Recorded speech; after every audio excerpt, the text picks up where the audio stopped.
good to be back with you here in the North Country. Was in Washington, D.C. yesterday, visiting with some congressional members. Also spent some time in Senator Sanders' office. Welcome this day to Ed Schultz News and Commentary. And when I got off my airplane last night, when I got back in Minnesota, my iPhone was going nuts because everybody was willing to tell me that Hillary Clinton has taken a position on the Trans-Pacific Partnership. I think it's great. I think activism, I think competition, I think the history of trade agreements has probably moved Hillary to where she is right now. But I want to be very clear here. As I view this as a positive move and a good move by Hillary Clinton, her taking a position is not the mission. The mission is to kill the deal. That's what this is about. It's not about Obama. It's not about Clinton. It's not about Sanders. It's not about anybody who thinks they should be president of the United States. It is about killing a deal that is going to be horribly injurious to American workers and certainly cripple our economy even further and decimate the middle class in this country. So, people change on issues. I've changed on some issues in my career over time. You get information, you disseminate it, you view it, you think about the future, the cause and effect, and what it's going to do to America. And I accept the fact that Hillary has evolved. And she's come quite a way to this point, but I think she's got to go further, and I'll get into that in just a moment. First of all, let's go back to 2012 when she was Secretary of State. She said this about the Trans-Pacific Partnership. The so-called TPP will lower barriers, raise standards, and drive long-term growth across the region. It will cover 40% of the world's total trade and establish strong protections for workers and the environment. We welcome the interest of any nation willing to meet 21st century standards as embodied in the TPP. Now, that's Hillary Clinton back in Singapore, overseas, in 2012. Was she selling the Trans-Pacific Partnership at the time? Or was she just making an announcement that this is where President Obama stands and I happen to be working for the guy? But I find it hard to believe that she didn't know more about the agreement back then, because now she's saying the more she finds out about it, she's evolving on the issue. Now, whether you're a Hillary supporter or a Bernie supporter, it doesn't matter. What are we doing to get America on the same page to understand what's happening? When I was in Washington yesterday, I had some lunch with some House members. Rosa DeLauro was one of them. She showed me a poll that half the people in this country don't even know what the hell the Trans-Pacific Partnership is because it's gotten such little coverage. And there's a good number of Republicans in the House who are against it. So this isn't over yet. Back to Hillary's evolution on this. So that's Hillary back in Singapore as Secretary of State in 2012. Here she is yesterday with Judy Woodruff on the PBS NewsHour. What I know about it as of today, I am not in favor of what I have learned about it. And there's one other element I want to make because I think it's important. Trade agreements don't happen in a vacuum. And in order for us to have a competitive economy in the global marketplace, there are things we need to do here at home that help raise wages. And the Republicans have blocked everything President Obama tried to do on that front. So for the larger issues, and then what I know, and again, I don't have the text, we don't yet have all the details, I don't believe it's going to meet the high bar I have set. So I guess as Secretary of State, she didn't have any more information than any member of Congress. Okay, I guess I'll accept that. I'll accept the fact that she's taking a second look. I'll accept the fact that she's finding out more information, because the mission here is to not only to get Hillary Clinton or anyone who's potentially in a position of power. The mission here is to convince people that we need to kill this deal. Now, the thing that I like about Hillary's evolution on this, which I think is very important for every liberal and everybody in this country who's concerned about workers and our middle class, is that she's against it now for all the right reasons. Here it is. Well, I have said from the very beginning that we had to have a trade agreement that would create good American jobs, raise wages, and advance our national security. And I still believe that's the high bar we have to meet. I have been trying to learn as much as I can about the agreement, but I'm worried. I'm worried about currency manipulation not being part of the agreement. We've lost American jobs to the manipulations that countries, particularly in Asia, have engaged in. I'm worried that the pharmaceutical companies may have gotten more benefits and patients and consumers fewer. I think that there are still a lot of unanswered questions, but for me, it really comes down to those 3 points that I made. The 3 points that she made? Well, first of all, on currency manipulation, there's not going to be any changes in the deal. As far as the pharmaceutical industry and the provisions there, they've gone as far as they're going to go. They're not going to make any more changes there. Investor-state trade disputes, that's the big one. And apparently she wrote about that in her book, Hard Choices. I haven't read it, but so I'm told. Here's the bottom line. Trade agreements in the past have hurt this country. On this website, wegoted.com, I have got a story. I was just in Lorain, Ohio last week. This is what happens when you have a bad trade deal. And Hillary is starting to come around on this and realizing that these out-of-work, middle-class Americans hurt America. There's no reason why we should be doing another trade agreement that's going to put more jobs in jeopardy on our own soil and hurt our economy, and also reduce disposable income for Americans. She's starting to get that, and she mentioned the South Korean trade deal.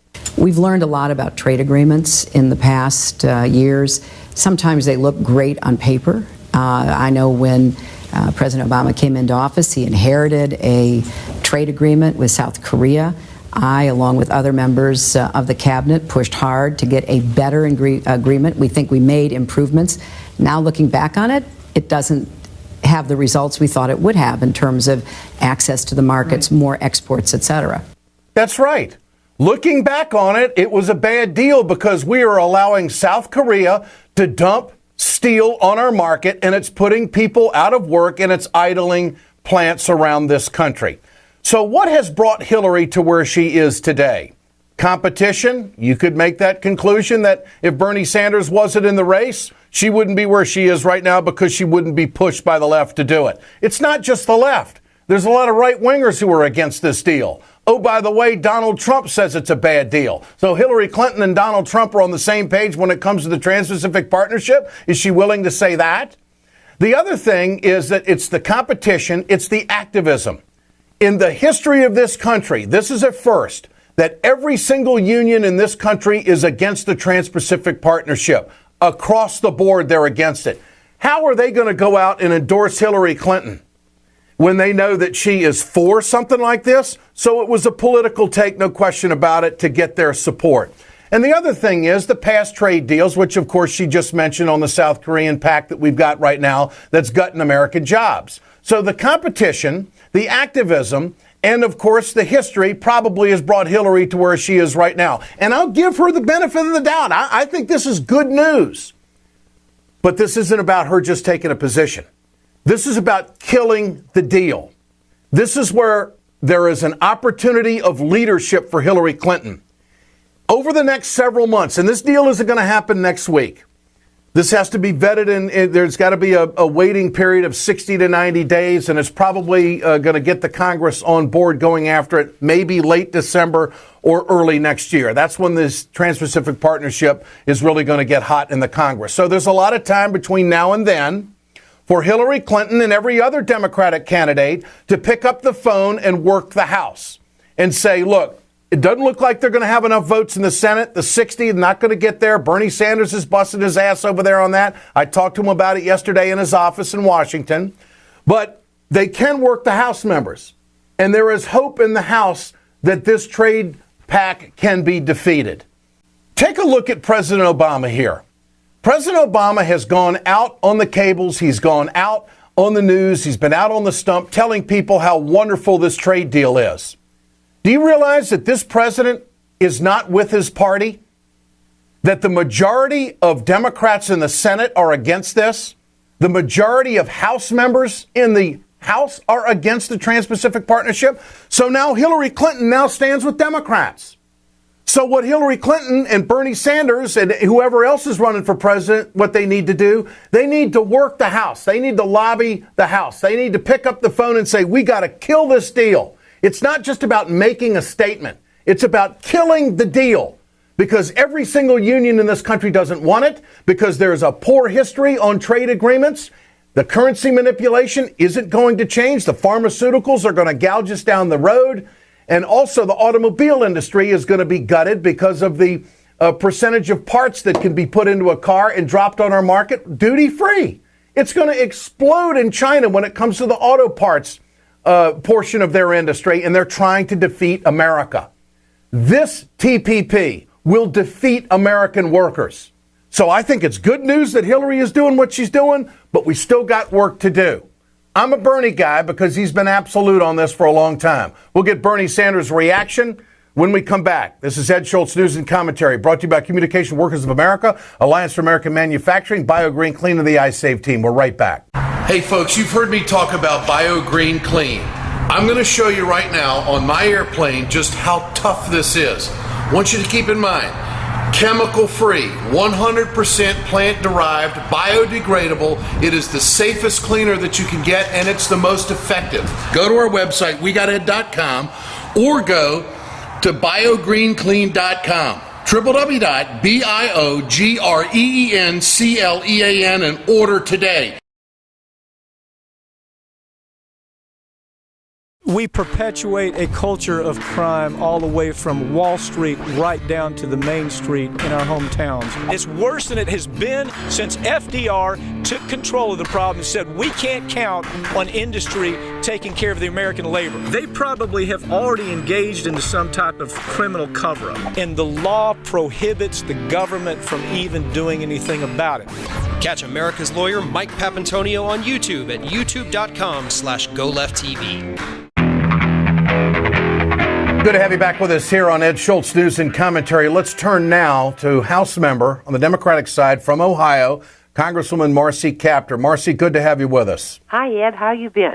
Very good, very good. I was in your district last week, and Lorraine did a story on how that steel plant is idle. It's a sad story, but it's also a wake-up call to all of us who are thinking about supporting the Trans-Pacific Partnership, which, of course, I'm advocating hard and have been, that we got to kill that deal. First of all, Marcy, I want your take on Hillary Clinton's, if you want to call it a reversal, new position, whatever. She now says the more she learns about the TPP, the more she's against it. What's your take?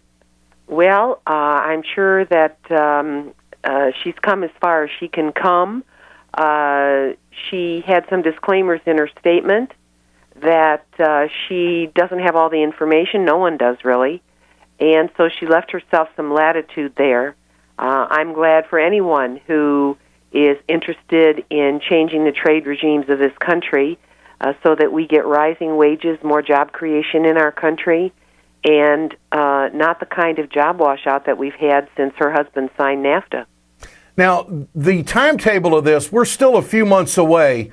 There's going to be a comment period now, and the Congress isn't going to get to this for a while. Is that correct? We think that is correct.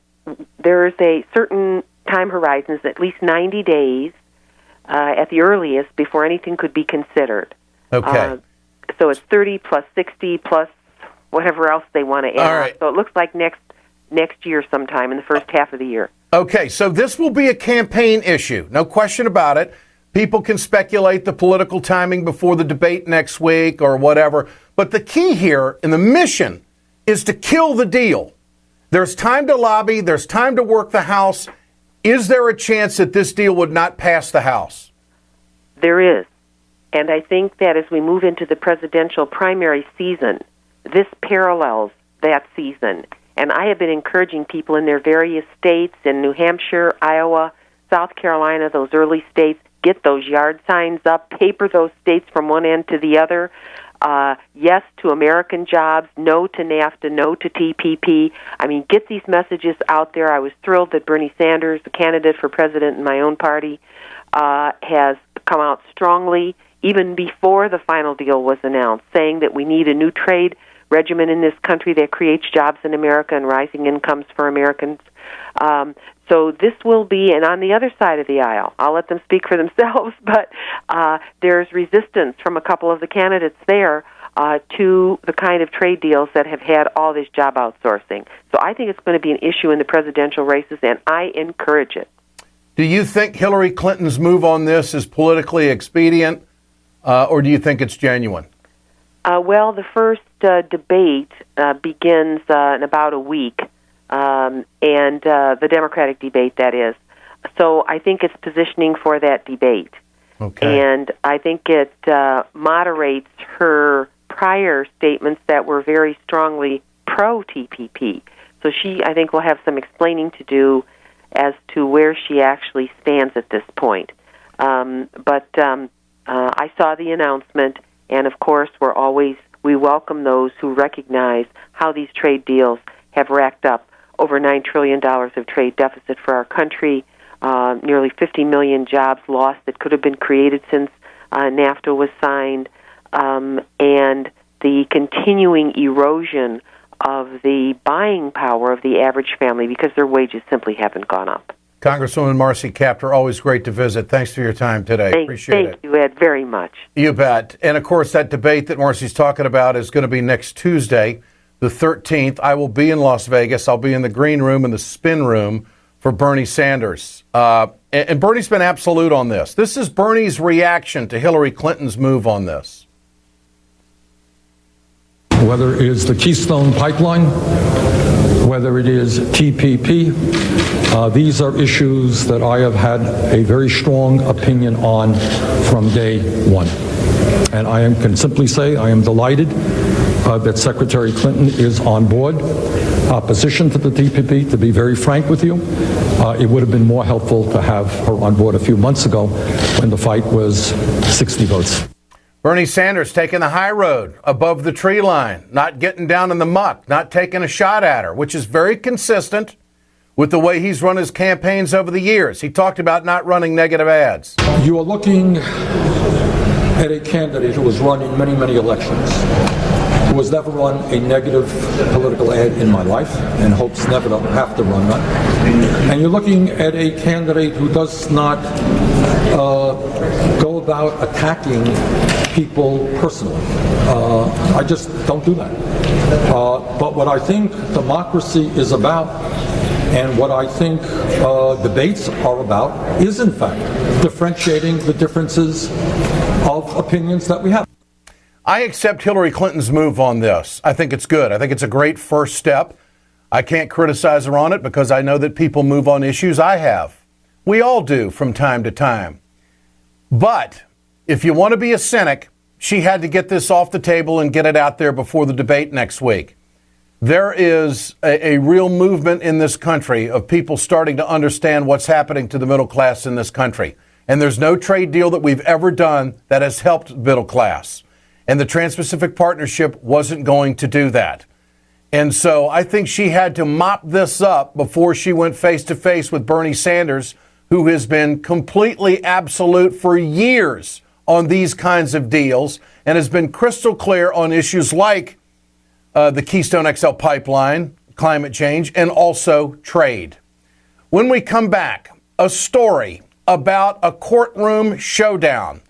It is DuPont against a consumer who says that she got cancer. Mike Papantonio wins in the courtroom. He joins me when we come back on Ed Schultz News and Commentary. It's time to continue our conversation about mechanical insulation. Mechanical insulation is for the piping systems in our nation's commercial and industrial facilities. Facility owners are burning up billions of dollars through the lack of mechanical insulation on these piping systems. Call the iSave team. Insulation saves America valuable energy, and this team of energy conservation specialists is shovel-ready to save you money. Visit iSaveTeam.org to have a specialist give your plant an energy audit.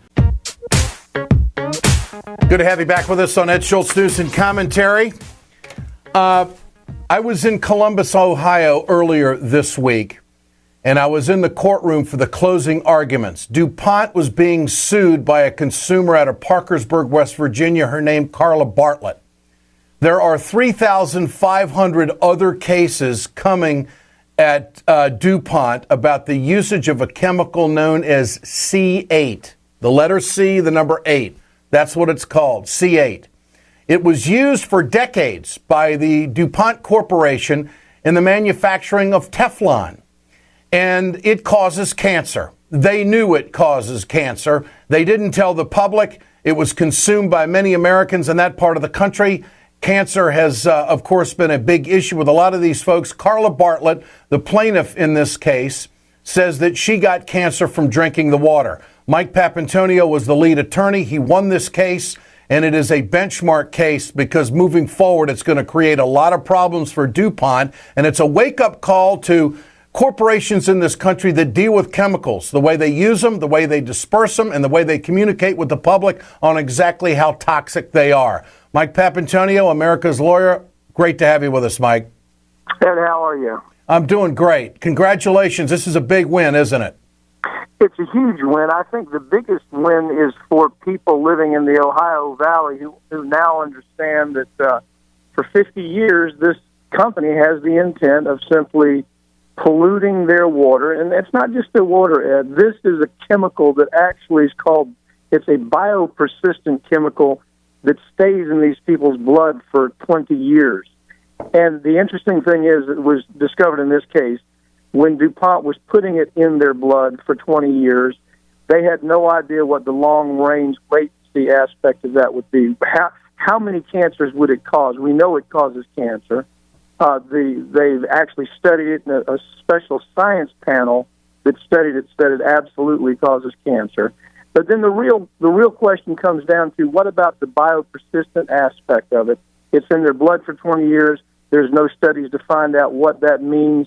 And it was simply DuPont doing what corporations do sometimes, and that is just recklessly abandon decency to make a profit. Well, they were reckless in the courtroom. They told the jury in closing arguments that there were no documents that said that C8 caused cancer.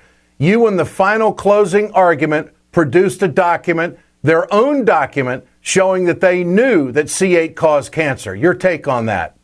Well, my take is that a corporation goes into a trial like this, and they count on the idea that juries aren't paying attention. And in this particular situation, they tried to argue that they had no way of knowing that C8 would cause cancer. And the defense lawyers, being ordered, by the way, the defense lawyers were ordered by DuPont to take a position like that, and they simply didn't know we had the document that showed in 1997. Not only did they know that it would cause cancer, they had done 2 studies as early as the 80s and the 90s that showed that it caused cancer. Okay. And in fact, they had to conclude it did. So the jury awards her $1.6 million. You can make the case that's pocket change considering what she and her family have been through. But it's also a wake-up call to DuPont. How many other cases are pending? How many other cases are going to be coming, and what do you think is going to happen? 3,500 more cases. The interesting thing about this particular case is this is the case that DuPont picked to go to trial first. This is the one that they absolutely believed they could win, that it was impossible for them to lose this case, and so they picked this case to go to trial first.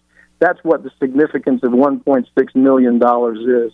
This is a case that if you're evaluating from a standpoint of severity of injury, this is one of the less. This is one of the more minor injury cases. But so now they understand that the very case they thought they could win is the case that is the benchmark for what the value of these cases are for 3,000 people. Now, this is a bellwether case as far as companies, corporations handling chemicals, dispersing of them, coming clean with the public on exactly what the risks are, all of the things that DuPont did not do. How revolutionary is this? Well, I think the important thing is DuPont, what we're going to see, the revolutionaries, we're going to see DuPont try to posture themselves by creating what they call spin-off companies. And what they've already done is they've already lied to their shareholders. That's another big part of this case. There's going to be shareholder derivative suits that come out of this. Because DuPont has lied to their shareholders and told them that they aren't responsible for all these liabilities, that there's this new company called Chemours that is responsible. It's a complete fraud. It's a fraud on the shareholders. And the lawyers who handle shareholder derivative cases are going to pick up on this, and they think this is a nightmare. Wait till the shareholders find out what DuPont has done, and that is to lie to them about the fact that they are not liable for 3,500 cases that another company called Commerce is. It's a complete scam, complete scam. You know, Mike, we have seen the right wing in this country say that we don't need the Environmental Protection Agency, that we don't need these regulations. Justice played out in a courtroom in Columbus, Ohio, on behalf of all consumers. There's no question about that. You're to be commended for some of the most outstanding lawyering I have ever seen. It was a thundering response and a final word that I think really had a real impact on the jury. And I just want to leave you with this. The spokesperson for DuPont and Chemours, Janet Smith, said that they were disappointed by the ruling and they would continue to defend vigorously against Bartlett's allegations in post-trial motions and on appeal, as well as in other C8 lawsuits. Now, that tells me that they're not going to settle with 3,500 people. They're going to fight them one at a time. How do I read that? Well, this is the way to read it. They told me the same thing in asbestos 25 years ago, and look what happened to the asbestos industry. Mm-hmm. That's the quick answer. The quick answer is that we'll fight it too. We have the ability to. They're not, the point is they believe they can bully their way through this, just like they've bullied these people in Ohio Valley. They won't bully us. They can fight as long as they want. And ultimately, I promise you, Ed, I promise you, I will put this company out of business before we cave in. Mike Papantonio, America's Lawyer. Good to have you with us, Mike. Great work. We'll do it again. Thank you. Ed. This is Ed Schultz News and Commentary. There is a congressman who I have liked for a long time, a great progressive, Alan Grayson, will join us in just a moment. He's calling out some Republicans on ethics issues and wants an investigation on Kevin McCarthy with his comments on Hillary Clinton and Benghazi and the Benghazi committee. Stay with us. We're right back on Ed Schultz News and Commentary. From the steel mills of Pennsylvania to the auto factories of Michigan to the modern makers movement, manufacturing makes our nation great. I'm Scott Paul, president of the Alliance for American Manufacturing. We bring business and labor together to advocate for policies that everyone can agree on. Together, we can strengthen manufacturing and create good-paying American jobs. Help us keep it made in America.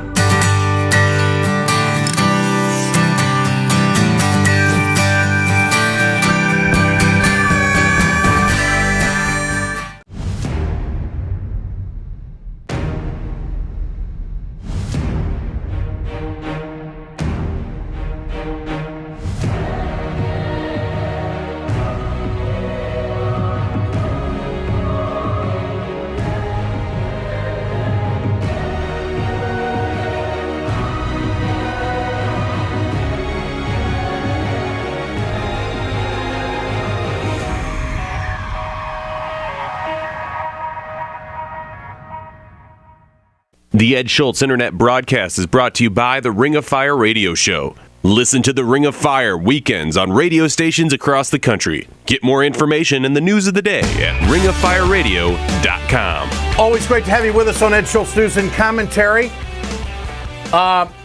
This was going on, and a vote was taking place yesterday in Washington when I was having lunch with some House members, and of course they had to split and go vote. But it's quite the conversation in Washington right now about who's going to be the next speaker. House Majority Leader Kevin McCarthy wants to be the speaker. I think that's a long way off. And he could be in real hot water. Now, when he started to get some exposure last week on Fox News, he made this comment about Hillary Clinton and the Benghazi committee. Everybody thought Hillary Clinton was unbeatable, right? But we put together a Benghazi special committee, a select committee. What are her numbers today? Her numbers are dropping. Why? Because she's untrustable. But no one would have known any of that had happened had we not fought and made that happen. Good. So that's Kevin McCarthy spouting off to Sean Hannity on Fox News. So the obvious question is, did you put this House Select Committee on Benghazi together to bring down Hillary Clinton, or did you put it together to get to the truth on exactly what happened? And ethically, there is a big question. So our friend, Alan Grayson, congressman from Florida, has filed a complaint. He joins us here on Ed Schultz News and Commentary. Congressman, good to have you with us. Thanks, Ed. Break it down for us. Where are you? Where do you see the problems here? Well, it's a very simple problem. They're using taxpayer money in order to destroy a political career of a political opponent. That's illegal. That's been illegal since the original McCarthy era, and now we're undergoing the new McCarthyism. We went through this period years ago, more than half a century ago, where there was a crusade against political opponents using hearings, subpoenas, the threat of criminal prosecution, actual criminal prosecution, and we managed to get past that because, as Joe Welch said, have you no honor? Have you no soul? And now we're going through the same thing all over again. Well, look what's happened here. We put together a special commission, a special committee that has investigatory authority. They can have witnesses testify under oath. They send subpoenas. Gowdy himself just signs a piece of paper, and out the subpoena goes. He doesn't need anybody's approval. If you don't comply with the subpoena, if you don't testify, if you testify untruthfully, you can be prosecuted. And all this is directed for only one purpose. That purpose is obviously to destroy Hillary Clinton's chance to be president. And whether you're a Clinton supporter or not, you don't want our Republican opponents raising false charges against one of our candidates in order to destroy her chances to win the presidency. Yeah. Alan, and that's what's unethical. Yeah. How damaging do you think McCarthy's comments are? How damning are they? Well, it's an admission. It's something that you know we hardly ever see in public life. It's a confession. Yeah. He confessed that the purpose, the animating force behind this committee, is very simply to destroy Hillary Clinton and destroy her chances to become president. And that is flatly unethical and illegal. You can't use public resources for political or campaign purposes. It doesn't matter whether it's your campaign or somebody else's campaign. It doesn't matter if it's a House campaign, a Senate campaign, or a presidential campaign. It doesn't matter if you're for the candidate or against the candidate. You are flatly prohibited by law from using public resources. These are taxpayer funds, appropriated funds, for political or campaign purposes. He confessed to that. Mm-hmm. Do you think that this is going to hurt his chances for being the speaker? Or do you think the Republicans are going to rally around him on this? I mean, this is going to play. You wrote a 3-page letter to the Office of Congressional Ethics. I mean, there's a lot of material here, and you've hit on the historical perspective of all of this and also clearly the guidelines in which lawmakers have to follow. Where do you think this is going to go? Well, certainly Democrats will be asking McCarthy, have you no shame? And I think Republicans are starting to scratch their heads and say, what have we done here? This man is not ready for prime time, literally. Not only did he say the quote that you ran on Fox News on Sean Hannity's show a week ago last Tuesday, but the day before he said essentially the same thing on another national news show. He did it twice. Yeah. And he looks confused. He looks dazed. He's got this word salad problem that's reminiscent of George W. Bush. And the Republicans, I think Republicans who have a sort of reality check, they still have some tether to reality, realize that putting him in charge and being the spokesman for the national spokesman for the party, as long as they don't control the White House, at this point is a very dangerous thing. It's also clear that he's, like his predecessor, basically a short-order cook for the far right. He's going to do whatever he needs to do to maintain power once he gets it, just as he always has. That's how you become leader in the modern Republican Party. You just do favors for right wingers, and you accumulate enough favors, and you get to be on leadership, and then you get to move up the ladder the way he has. You know, it's sad. He's never passed a meaningful bill. No. He's never been the chairman or the ranking member of any committee or subcommittee. The only bills he's ever passed are renaming a post office and renaming another federal facility in his district. And he's about to become number 1 out of 435 if they give him that power. He's clearly utterly unqualified for the job, but he's, how shall I say this, kissed enough you-know-whats over a long enough period of time to be able to be number 1 on the kissing the you-know-whats list.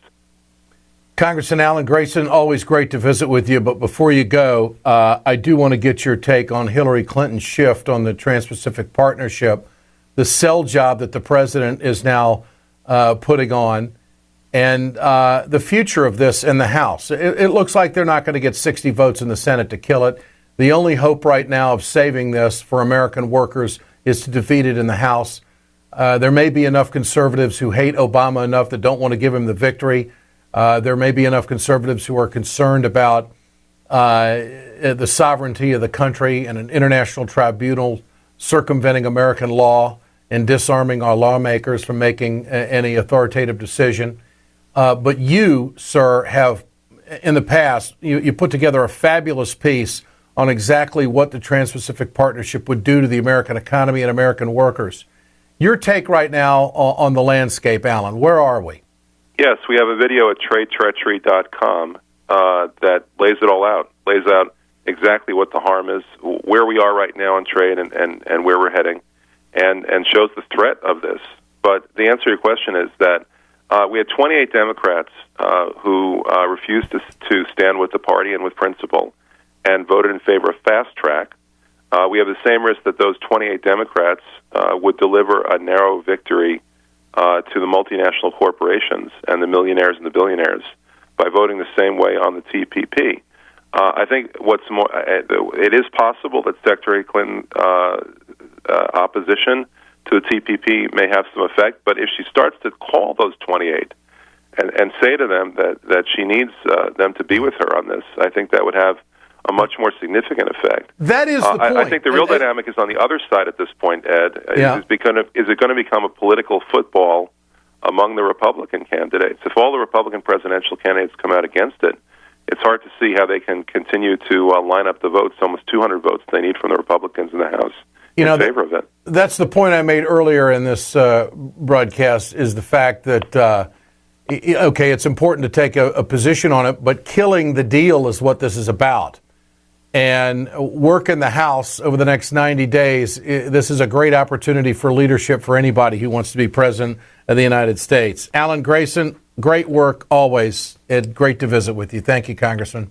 Thank you, Ed. I love to be on your show, and I love your show. Thank you. Thank you. I appreciate it. This is Ed Schultz News and Commentary. Again, I'll be in Las Vegas next week and also in Arizona.